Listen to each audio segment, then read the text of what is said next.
Hey there, seekers of spiritual, tangible results. Welcome to the No Nonsense Zone, where common sense meets the spiritual. I'm Jason Parks. I'm Emma Romano, your unapologetically real spiritual guides. We don't sugarcoat, we don't dance around the woo-woo, we just deliver the raw, kick-ass truth. Join us each episode as we dive deep into the mystical, cut through the bullshit, and show you how to manifest the tangible results you've been craving for. No fluff, no filters, just two mentors on a mission to elevate your mind, body and soul. Get ready to transform your life like never before. This is Soul Aligned Results. Welcome everybody, this is Emma Romano and Jason Parks. Jason, what are we talking about today? We're going to talk about finding your purpose. I love that. All right, I'm handing it over to you, my friend. Okay.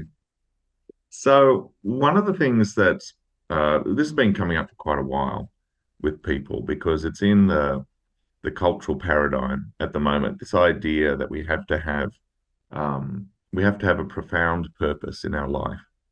And a lot of people, particularly younger generations, are finding this almost crippling because they don't know how to actually navigate it. Nobody's telling them what it's supposed to look like or where they're supposed to find it or how they get there.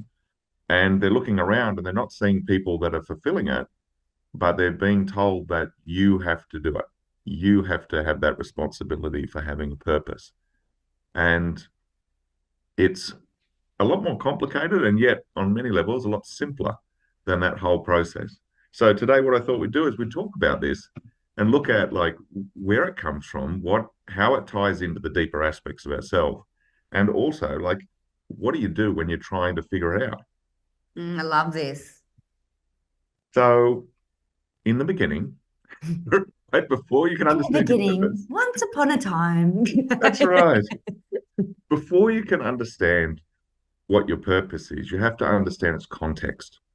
Mm-hmm. And the context is really understanding about the nature of yourself. So as a fundamental, we have an idea about ourselves, which is all it is, just an idea, that we are a me or an I, that I'm a singular unit, I'm a one person. And it's not accurate. So when we are working with like energetic therapy work and you're looking deeper into the energetic system of a person, you start to realize it's like, wait a minute, this is a construct.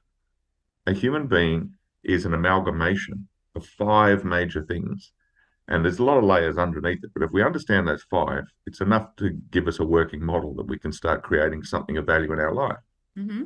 So first of all, what we have a thread of the divine, the spirit. We have that part of source that comes into the universe to have a physical reality to experience. Now, the spirit is an observer. That's all it does. It creates so it can observe. It observes so it can harvest the data. Mm-hmm. And that harvesting of the data is what's feeding back into source and allowing it to expand and grow the universe.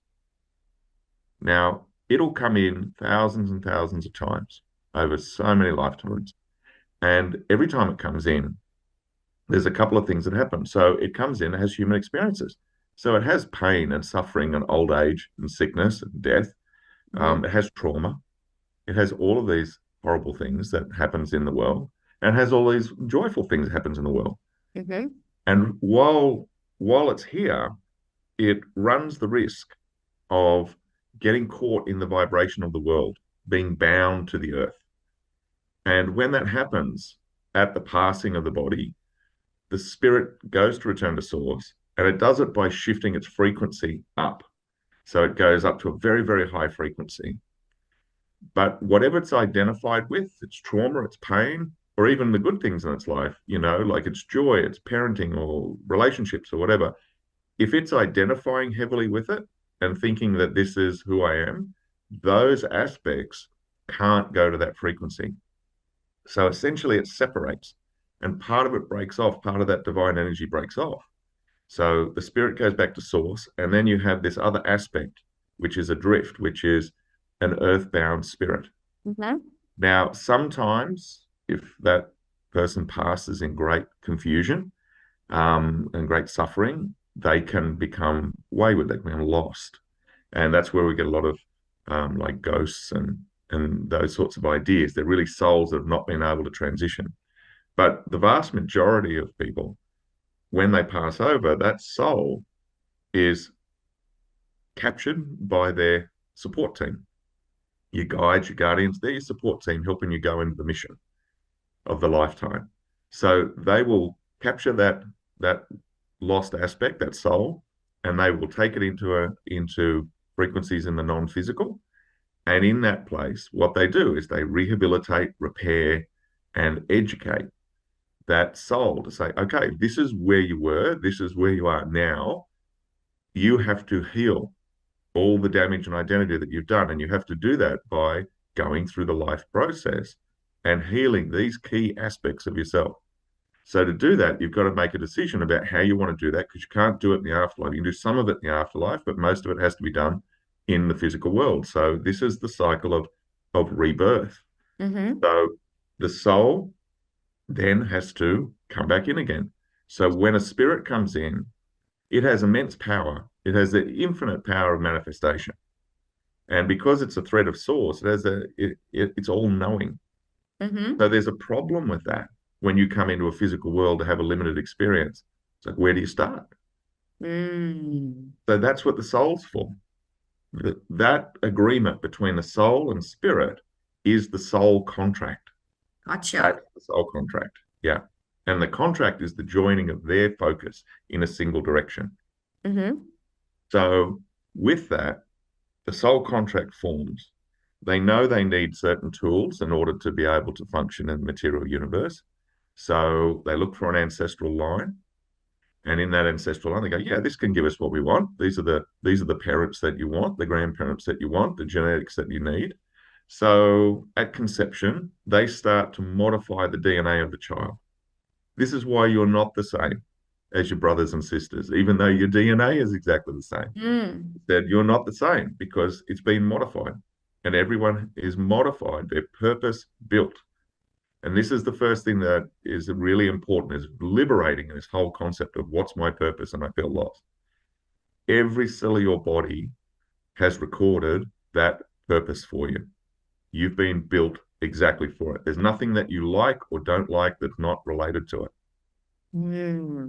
And so in that, the body's created.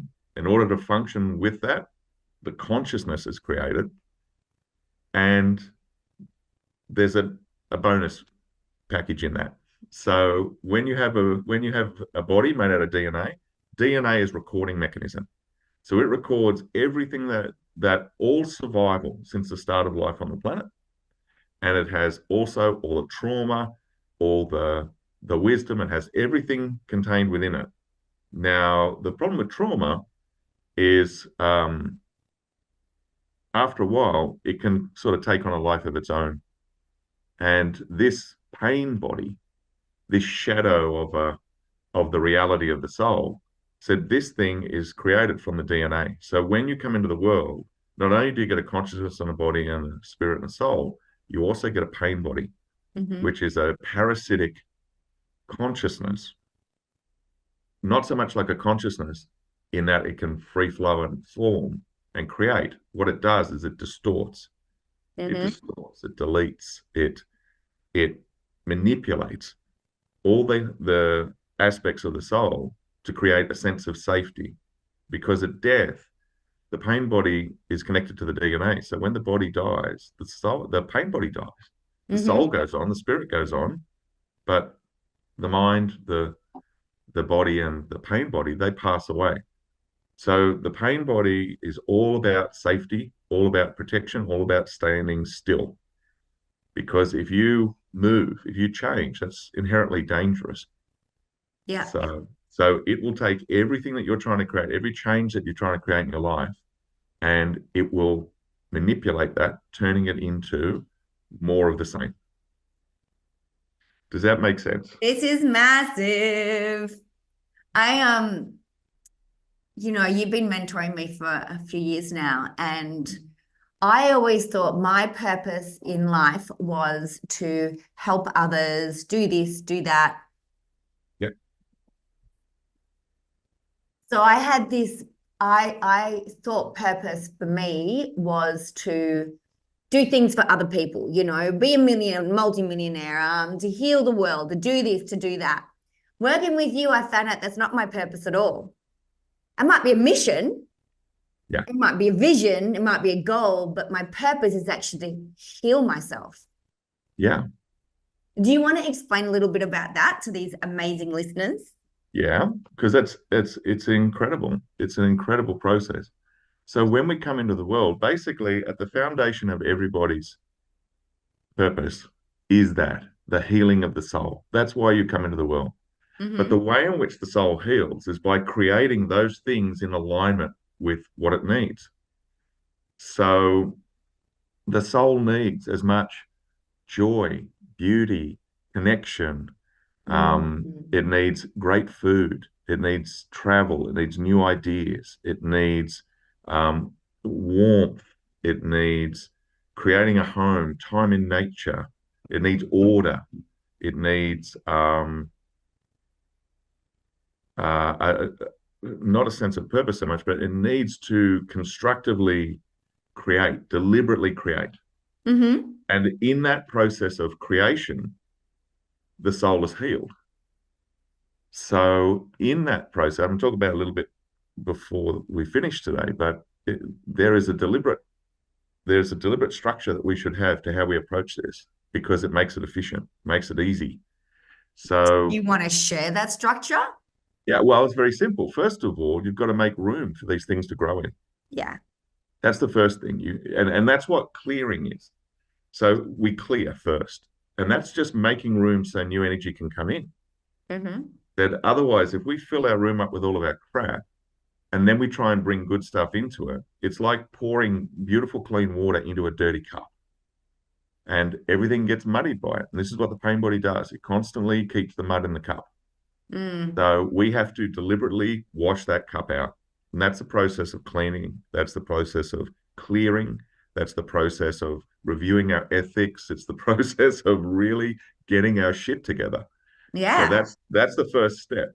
The idea that your purpose is somehow going to magically appear for you when you are in a low and confused frequency. Never. You're gonna see very low expressions of it. Yeah, exactly.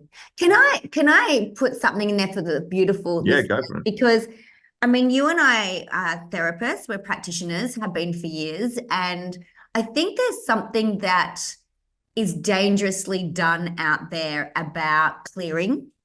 So people will go into, what have I got to get rid of? What have I got to clear? What have I got to heal? What have I got to heal? And they go into a whirlpool of, it's like a well of despair, because they're just constantly looking, what do I got to clear? You'll be there forever, people. Yeah. My suggestion is this. First off, ask yourself, what do I want to build? Yeah.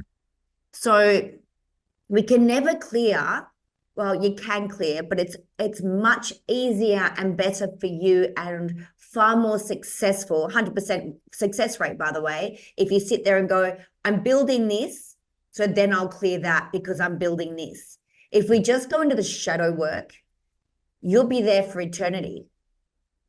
Yeah. If you even manage to get through all of the trauma and rubbish that you've accumulated in this lifetime, you're only going to reach into your next level of DNA. I know. So it's like it doesn't run. Yeah. You don't have to search for what you got to clear. Once you're building something, the law of polarity will come out and help you and go, okay, so if I want to build communication, it'll come up everywhere where I'm not communicating properly. If I want to create kindness, it'll come up it'll just come up.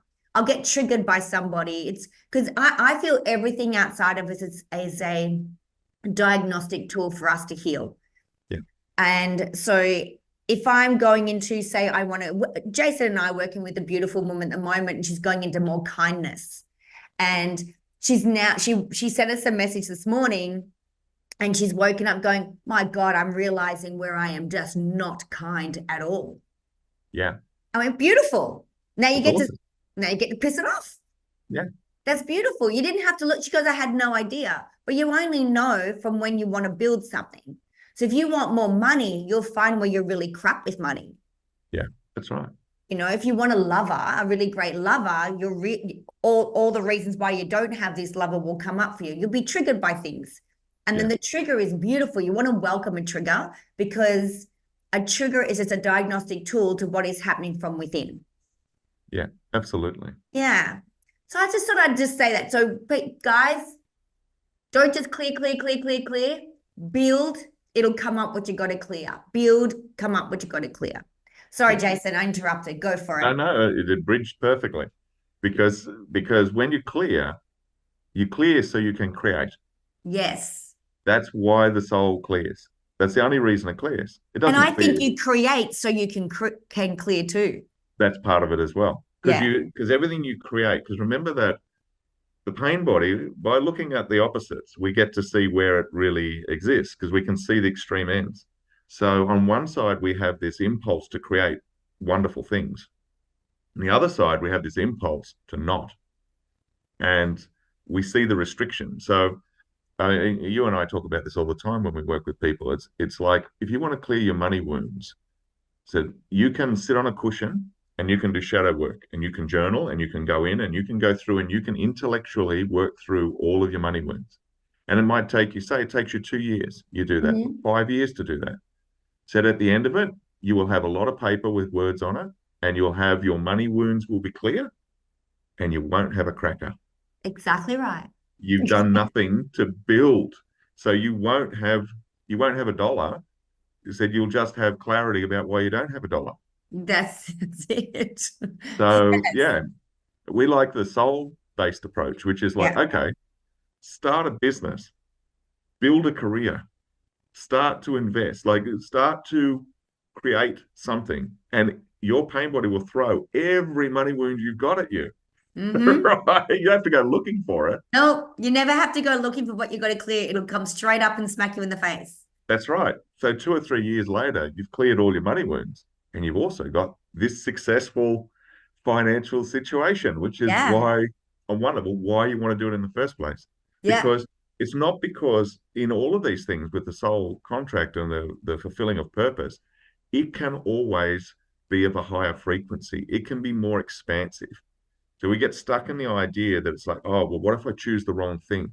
You can't choose the wrong thing. So if you get what you want, I mean, say, for example, you wanted to write a book. Is that it? You write a book and then you go, oh, I'm not allowed to write any more books now because I wrote a book? Yeah. So that's ridiculous. That's pain body thinking. And can I just touch on that for a second? Yeah. As a mentor of people, I mentor a lot of therapists in their business. And they come to me because they've been to other mentors who have promised them they're going to earn $100,000 in a year and so forth, right? And these people will come, they're very creative. And they're like, oh, I want to do this and this and this and this and this. And these mentors say, no, just focus on one thing. Yeah. No, don't focus on one. If you're one of your highest values is variety, like I have my fingers in so many pies and they're all successful and people don't know how. They go, how do you make money? How do you make this successful? Because I'm living in my soul purpose. My soul purpose is one, heal me, all my wounding. I'm building all these successful businesses. And so when I'm building these successful businesses, I'm healing the wounds in my soul so they can be successful. Yeah.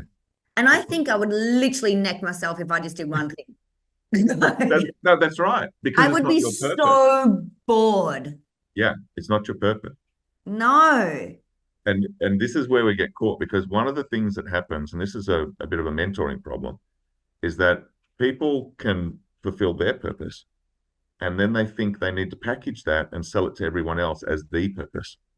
Yes. And it's not correct. It's not correct. That's right. Yeah. If somebody wants to be, like everything exists, so everything has to come forward. A person can want to be a billionaire. A person can want to be a movie star. A person can want to be, prime minister or president. They can want to be those things. Some people want to do that. Some people want to be lawyers. Some people want to be accountants. This is the whole thing of the soul contract, modifying your DNA. It said, some people don't want any of that. Some people want to be artists. Some people want to really do the whole, I want to live in an ashram the rest of my life. Yeah. You know, some people want to be parents. Some people want to have a little garden in the back of a cottage somewhere. Yep. Said it doesn't matter. Said all of it is fueling the healing process, and that healing process is creating the reality around us. It's So great, the, isn't it? yeah. So the more that we're in alignment with it, and I suppose this is another important point to it. When we come in, we don't have one thing. The soul contract, when it's formed, is formed kind of like a timeline. It's like, okay, we're going to be born at this point, and we're going to have these key moments in our life, and we're going to get out at this point. So now, that's not exactly true either, because they'll go, yeah, we can get out at this point, or this point, or this point, or this point. You know, and depending on how it's going is which bus stop we'll get off at. Yep. So ultimately, but just for the point of trying to explain it, we'll say there's a straight line. There's a start, there's an end, and there's stuff that happens in the middle. Now, that entire plan is extrapolated across every vibrational bandwidth in reality. So there are versions of your purpose that are far bigger than you're experiencing now, and there's ones that are far more restricted than you're experiencing now. And they're still fulfilling the purpose. So our job in fulfilling our purpose is not really about, am I doing it? It's like, at what level do I want to do it? Yeah. How can I make this more expansive? How can I make more joy? How can I make it more creative for people? Because that will lift the frequency of it, and that'll take me up into bandwidths, so I can have experiences beyond anything I may have imagined when I started. So I say to people all the time that for a long time, like I used to speak like the worst hillbilly. Did you really? Yeah, I did. I was an absolutely horrendous hillbilly. And people don't really get it now. And that's because the frequency that I'm at now is not the frequency that I was then. Yeah, okay. Yeah. If I was in that frequency, you'd see it. Yeah, okay. It's really clear. So, Wow. but I'm not like that. And in the process of clearing and healing and creating, what I've done is created other things. So the life that I experience now is what I've created out of taking those processes to heal the soul. So a lot of that, whilst it's been a lot went on for a long time, honestly, most of it happened in the last probably 8 years. And the reason for that is I just didn't know. You don't know what you don't know. I didn't have tools. I had a lot of training, I had a lot of information, but I didn't know how to make it all fit together. And I certainly had no real understanding about what the soul was. And that's a missing link for people. The idea of mind, body, spirit said it's incomplete, and it won't give you what you need in order to really grow and take control of it. There's 5 aspects. You've got to have all 5 of them. You've got to have an awareness of all 5 of them. And I'll tell you, this is how you know. Okay. So first of all, they all think differently. So the spirit knows. If you've ever had a moment where somebody says something to you, or you look at a situation and suddenly it just drops in, that's the spirit taking the driving wheel. Okay, the steering wheel. So you just know, bang, there's no thinking involved. Spirit doesn't think. It just knows. All knowledge. It doesn't require a thinking process. The soul, it thinks through impulse. So it's like an emotional state. So when you see something that really resonates with you, what happens is, and then that's the thing, it'll release this higher experience of frequency, and it'll be like all the lights will come on, and the energy, and there's a joy, and there's excitement, and all of that. That's the soul waking up to go, yes, that there is what we want to heal right now. Yeah. The mind, the consciousness, that's a construct. But its main purpose is it allows us to logically process. So it will think. So whenever you're thinking something out, that's the mind at work. The body responds. So most of it we don't really experience. So we don't really understand it because it's happening in a cellular level. We think we're depressed. We could be because of external circumstances. We could be because we've actually trained our body to have more receptors for hormones around overwhelm and stress. Mm-hmm. And that's coming out of the cells. That's not coming out of our external circumstances. So we've just trained ourselves for that. So, and then the last one, of course, the pain body. And what the pain body does, it triggers. So when a person says, I'm being triggered, what they're saying is, I don't understand my pain body and I don't know how to regulate it. Yeah. Yep. It's also a great diagnostic tool. It's an amazing, all of them are needed. They're all needed. Yes. Yeah, we get asked this a lot in work. It's like, how do I kill my pain body? You can't. Don't kill your pain body. You'll die. Yeah. You got to, the pain body gives you contrast. It gives you an understanding about what you want, what you don't want. And it's trying to keep you safe. Because all the universal laws are within us. Our body works on universal law. And the pain body is part of the law. It's the law of polarity, contrast. Yeah. If you don't have it, we're literally missing a section of ourselves. But I think instead of people shitting on it and hating it, work with it. Yeah. Work with it. Don't work against it. Don't sit there and go this is what usually happens. There'll be somebody and next thing they're feeling amazing and they're doing all the personal growth work and they're like, yeah, but my best friend or my sister or my husband, they're not catching up with me. I'm going to have to break up with them. No, you're not. No, you're not. So if they're triggering you, that's your pain body going, there's still something within you that you're talking to yourself like that. Yeah. Or that you're not doing. So they're just part of the diagnostic tool. So if you imagine there's a big like a wall of dials and little, like a cockpit. Is that right? These people are in our lives deliberately for us to show us what we need to heal within ourselves. Yeah. So I used to hate the pain body. I'd be like, I used to go to all these things where they go, oh, we're going to kill the pain body. You can do this, you can do that. I remember I had freaking ayahuasca to bloody get rid of, you can't, you don't want to. You just don't want to. You want to work with it. I reckon that cooked your noodle. The ayahuasca? Yeah, trying to use ayahuasca to kill your pain body. It was 18 months of recovery from 9 months of recovery. Well, you were working with me trying to help me out of it. That's that. Yeah, okay. That was that. Yeah, okay. Note to self, people. You don't need anything outside of yourself to find out who you are. Like literally, this is a big danger about, I think, plant medicines and stuff. Go for it if you're in alignment with it. But when people are taking it a lot, what are you saying to yourself? Are you saying to yourself that you can't do it?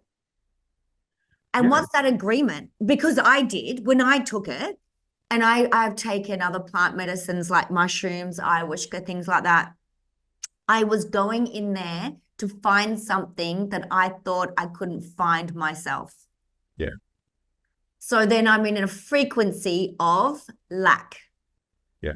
I'm in a frequency I don't know. So my spirit is not driving that car at all. And the soul definitely isn't. It's all the pain body. Yeah.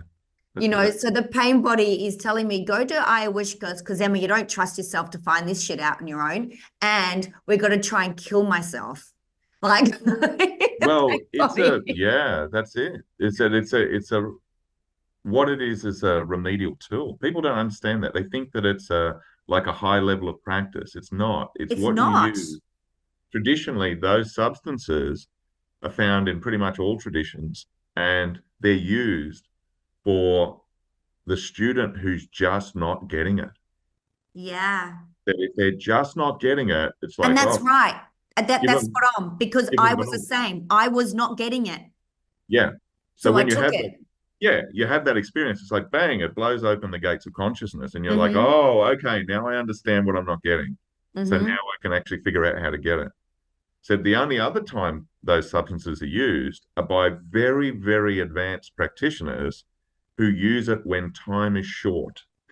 So there's a breakthrough that has to happen. There's something they need to understand, and they don't have the linear time to be able to work through it. So it's like, okay, I need to accelerate this process, because that's what plant medicine is, an accelerator of consciousness. Mm-hmm. So they would go, okay, here's what I've got to go in for. And that requires a lifetime of discipline to be able to use it in that way. Because having the experience is one thing, being able to process it in your life, that's the big part. That's what got me. Yeah. What does this mean? What does that mean? Why did that happen? Why didn't this happen? Why didn't I meet God? Like what all this kind of stuff. And it absolutely completely messed with me for a long time. And I really had to let go, because I now know what I did. Everything is a frequency. And I was in complete agreement that I can't know this unless something outside of me shows it to me. Yeah. So I was in agreement with mistrust. I didn't trust myself. And that was huge. And that's what I've been going. When did I take that? 3 years ago? Probably. 3 years ago, yeah. 3 years ago. And it's like since then, I've been going into trust. And I look everywhere. When you're going into building trust, I'm trusting myself. I can trust myself to make $1 million business. I can trust myself to have a successful family. I'm trusting myself to have a successful, healthy body. All that.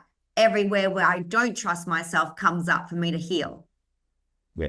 It's so interesting. And that's the soul purpose. Yeah, that's the contrast. That's the pain body helping you with that. That's right. Yes, that's right. If you kill that off, what you get is first of all, you can't. No, you can't. That's delusional. That's like saying, okay, I'm going to cut my head off because I've cut my thumb off because it displeased me, and I cut my big toe off because it displeased me, and now I'm going to cut my head off because I don't like what I think. Yes, exactly. You do that one's not going to work, right? It's a great analogy. Yeah. But that's the pain body. The pain body is vitally important. So this is a process of amalgamation and harmonizing. It is not a process of cutting away. Clearing the cup is about releasing what is not you, so it can expose what is you. This is why we always say, it's been said by teachers for centuries that it's like the purpose of the practice is to bring you back to yourself. Mm-hmm. That when you practice it, you realize it's like there's nowhere to go. Yeah. I can't go outside and think that I'm going to be anything. I remember Jim Carrey saying it in an interview one time. It was pretty funny. He said, I've been reading a lot of books about wherever you go, there you are. Yeah, right? It's true. It's so true. Yeah, that means he's reading good books. Right? So true. That's what it is. So I suppose that's the thing. It's like the big question about seeking your purpose and doing all that. Sorry, before I get on to that, think about you as a car. You're the vehicle navigating the world, right? And each of these 5 states, they're drivers. So sometimes the spirit's driving, sometimes the mind's driving, sometimes the soul's driving, sometimes the pain body's driving. So I always refer to the pain body as like drunk Uncle Bob. Mm-hmm. So you can't throw him out of the car, because you know what? Drunk Uncle Bob might be a pain when he's drunk. But sometimes he'll just drop a truth bomb on you. Right? And it's like, wow, that's so valuable. That's why we keep talking to drunk Uncle Bob. But what you cannot do is you cannot let him drive. No. The guy's pissed out of his mind. Don't let him drive. And this is where we get into trouble. We just go, oh, well, I just let my pain body run it. I drop into my confusion and my attachment and my pain. And then I think that that's real. And that's all it is. I just agree that that's who I am. And it's not. It's like, it's the same as the thumb. It's the same as the thumb. You got a thumb, you got a pain body. Do you know, I really want to share what happened in our last retreat like 2 weeks ago. So Jason and I and my son Jack, we ran a retreat. There was 10 amazing people. We had 4 couples in this retreat. It's not a couples retreat, but 4 couples turned up. And we had one gentleman in there, absolutely phenomenal. They're a couple, been married for over, I think, 20 years or something. And he has had depression. I think he's 45 or something, and he's had depression since 16. Yeah. And heavily, heavily medicated for depression and anxiety. And he just simply signed up to it. And we do mentoring for 3 weeks, for three mentoring sessions for like 6 weeks after. Just, because everyone goes to a retreat, it's kumbaya, my lord there. And then when you come home, the shit hits the fan. So we want to make sure we can support these people when they get home. It's just extra value. And we got on our first call last night with everybody, and this man is a different man. Yeah. Yeah, absolutely. He was, his drunk Uncle Bob was driving his vehicle since the age of 16. Yeah. And that's all. And Bob didn't want to go anywhere. No, Uncle Bob didn't go either. And he didn't go anywhere either. He didn't want to go and he didn't go anywhere. And it was amazing how just the processes that we took this amazing guy through and the breakthroughs he had. He got quite emotional last night, didn't he, talking about it. And it was so beautiful. It's now his soul is driving the vehicle. Yeah, different ball game. He is he came in and his skin was grey. Yeah, that's right. And he walked out and he's pink. Like, yeah, I know, right? He looks alive. I love that bit. Yeah, that's happened in our retreats a lot, especially with the men. They come in grey and they leave pink. They leave alive. Yeah. It's incredible. Growth is change. Yes. Growth is change. And the pain body is about stopping change.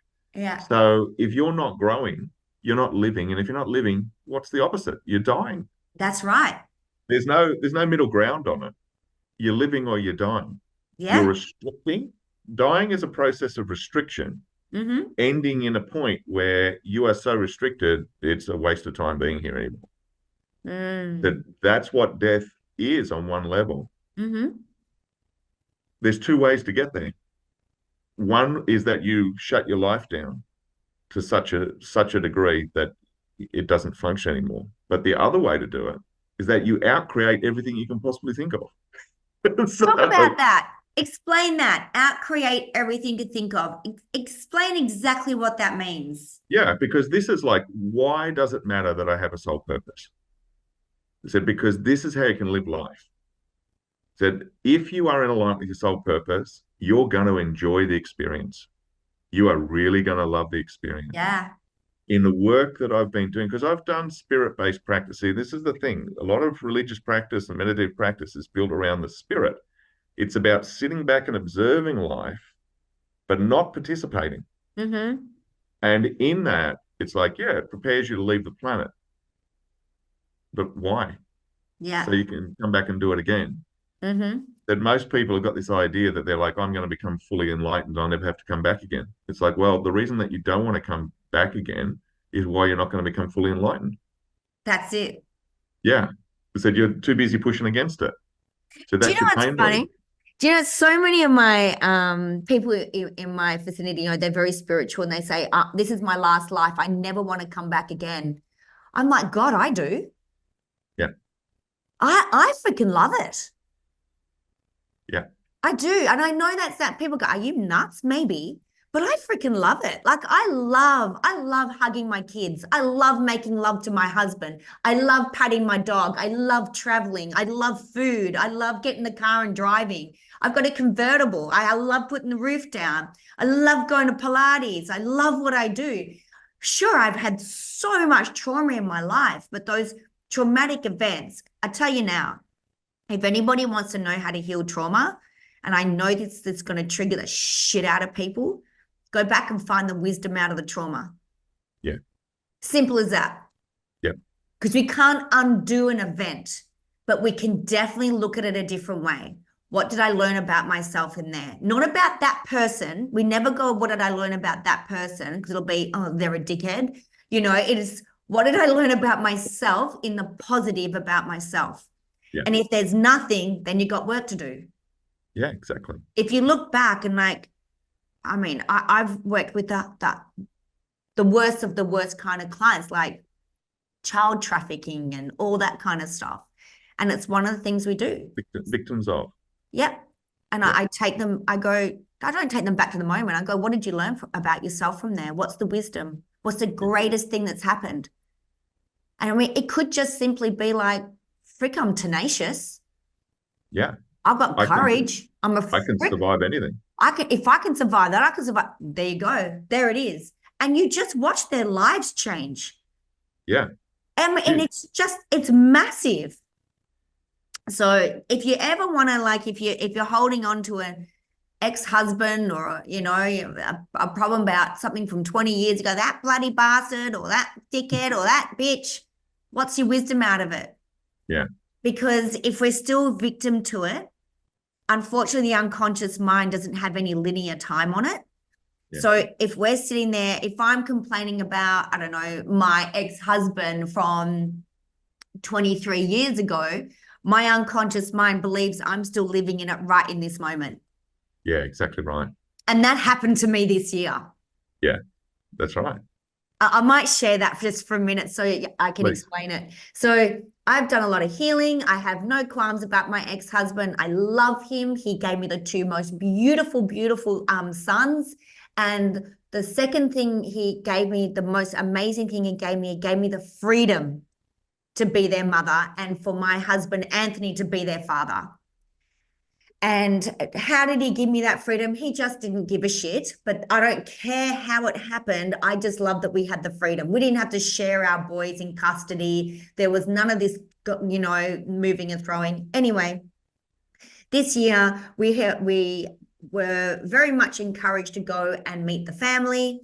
For the last 3 years, my ex-husband's other kids, he very much in contact with Jack and I, and asked us to come over and didn't turn up. But when I got into London, because that's where I lived with him for 7 years, he's English.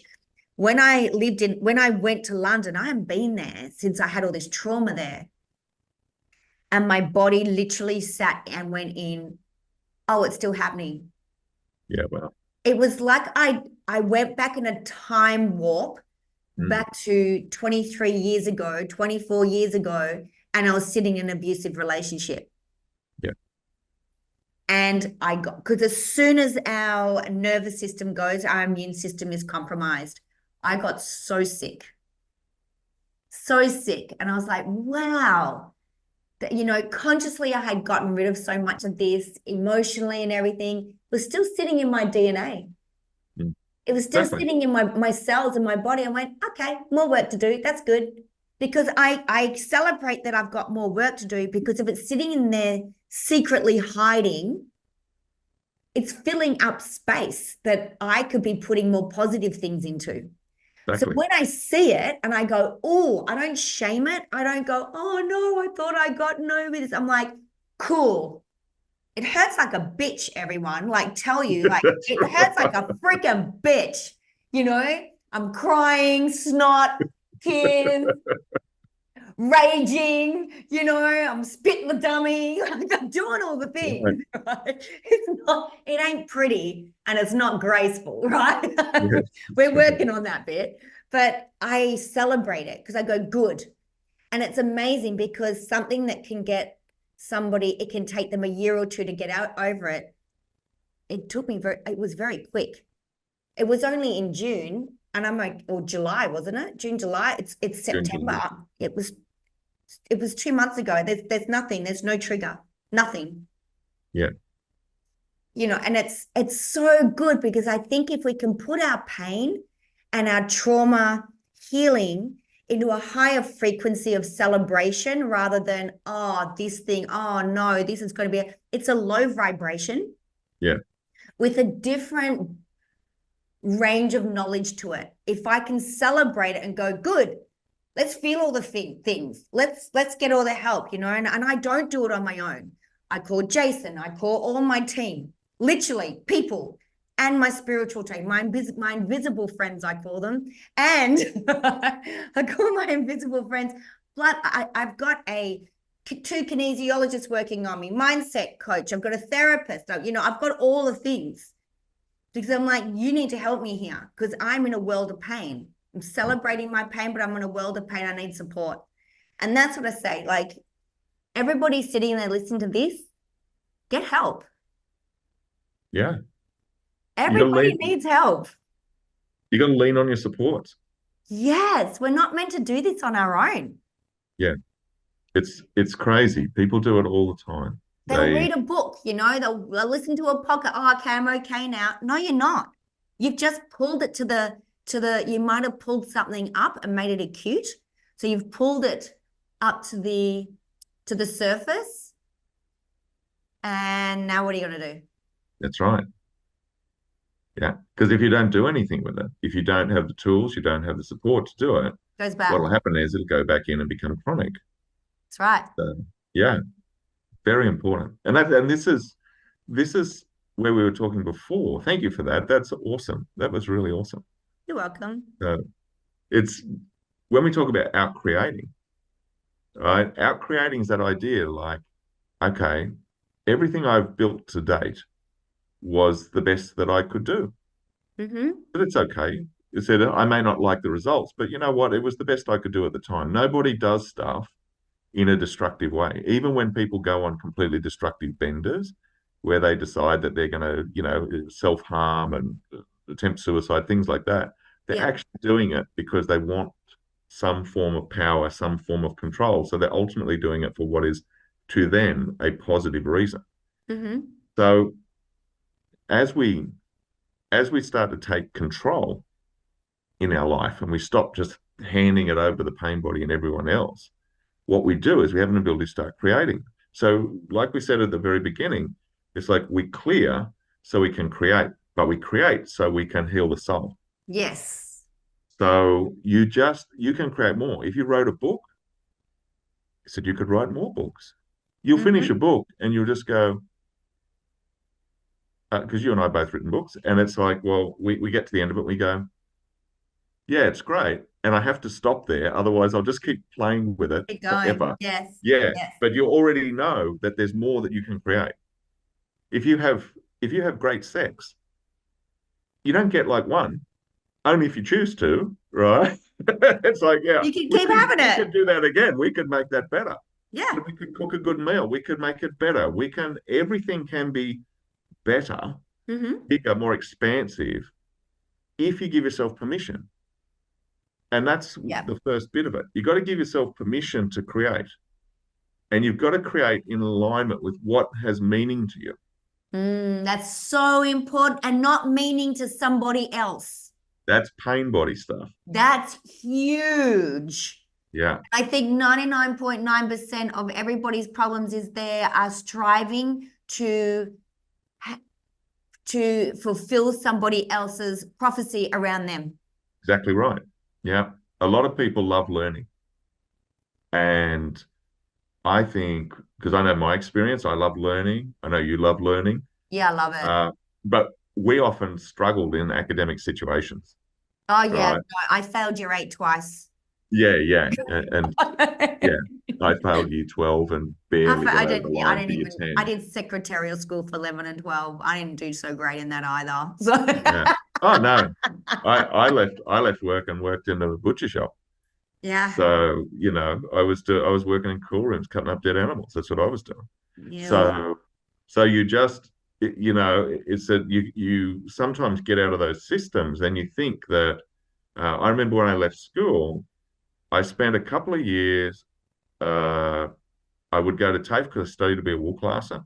And I went to TAFE and I did that. And I had permission to be able to study that, but I had no permission to study anything else. So for a number of years, all I would read was like fantasy novels written for like 12-year-olds. Because I didn't think I was smarter than that. I didn't think I had that capacity. And I have to thank one of my old teachers. One of my old teachers gave me a book written by a German academic in the 1920s. So it's heavy and dense. It was about Buddhism. And he said, I want you to read it. He said, it's important that you understand. I don't want you to understand it. Don't think that you have to get it. All you got to do is just read it. Wow. And I was like, okay. And I can tell you, I started off going, I don't understand any of this. And by about halfway, I'm understanding it because it was giving me permission. Yeah. And you're practicing a new muscle too. You're practicing a new muscle. Yeah. So it was that. And that allowed me to move forward. But for a long time, I carried that pain body thing of, well, you're not smart unless you understand this subject, this subject, this subject. And it's actually only fairly recently, the last few years, where I've actually gone, that's bullshit. None of that's real. Your education is whatever you learn. So you may be highly educated in how to play a PlayStation, right? You may be highly educated in how to build a house. You might be highly educated in how to cook a meal. It said it's all valid. It said as long as it's valid to you. That's right. When I did that, that was another level of permission, and then suddenly it sort of all exploded. So it's where when you out-create, what you're doing is you're just understanding that whatever you create today, you're going to be able to create a more expansive version of it tomorrow. So don't get fixated on this is my one shot. It's right? so not. No. Opportunity of a lifetime happens about 4 times a day. Yeah, 100%. It's yes, 100%. We just don't see them. We don't see them. Yeah, because we're fixated on this once in a lifetime opportunity. We're missing all the opportunities we have all day. Exactly right. You can create the time that you want, all of it. Exactly. Jason, is there anything else you want to have a chat? We've been on this for 50 minutes. I know. This is a good one. This is great. Is there anything else you want to say before we say goodbye to these beautiful people? One final point. Yes. Where do you start? You start where you are. Yeah. That there is no, I have to work on myself before I can start. It's like, no, you just start, because ultimately you're going to have to start where you are anyway. That's it. So just start where you are. Find something that brings joy, and this is the indicator. It brings joy when you think about it. You get excited, you feel the lights come on, and then almost immediately terror, right? Because that's the pain body going, no, don't do that. Yeah. Right? When those two things are present, you are absolutely on a winner for your soul contract. That is so good. Thank you, Jason. Everyone, thanks so much for listening. Please keep in contact with us. We're solidlineresults.com. We have a retreat coming up in February in Victoria. Please contact us. We have go on our website, actually, solidlineresults.com, and have a look. We have some masterclasses there, and we have all our podcasts there. Have a look. Keep in contact with us. Thank you so much for listening. We love doing this. Thanks, everybody. Bye. Thanks. Bye.